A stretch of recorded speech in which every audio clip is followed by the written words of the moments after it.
Have you ever found yourself doing something that your parents used to do that you vowed you would never do? I mean, it could be something as simple as saying a certain phrase. It could be mixing up their kids' names. It could be reacting against change, and you said, that will never be me. Yet here we are, and it's you. You know, as my kids grow older, I start seeing more of me in them. And of course, that's wonderful. Sometimes.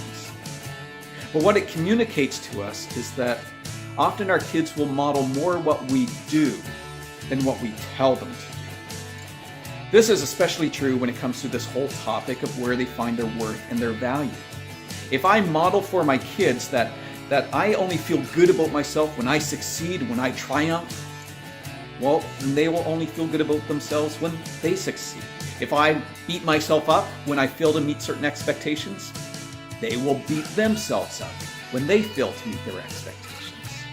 If I avoid failure, they'll learn to avoid failure. If my kids see a competitive spirit, they will learn to be competitive, just like their mother.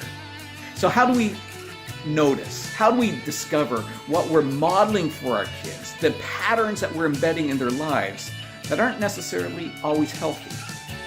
Well, whenever you see your kids acting in some antisocial, dysfunctional way, before you just rush in and yell at them, maybe just stop and consider. Are they merely acting out what I've taught them to act in? What I personally have modeled through my life? Now, that doesn't mean you don't discipline, that you don't correct or change their behavior. Of course you do. But maybe it brings a certain degree of grace into the situation as to how you handle it when you realize, man, they are just acting out what I've been modeling for all these years. Well, as we conclude this whole series on defeating the performance lie, we want to go a little bit deeper onto this whole issue of what are we actually modeling for our kids? And what is it that we're showing them through our lifestyle that will actually impact them years down the road? And so I hope that you'll read the blog and go deeper with us on this topic.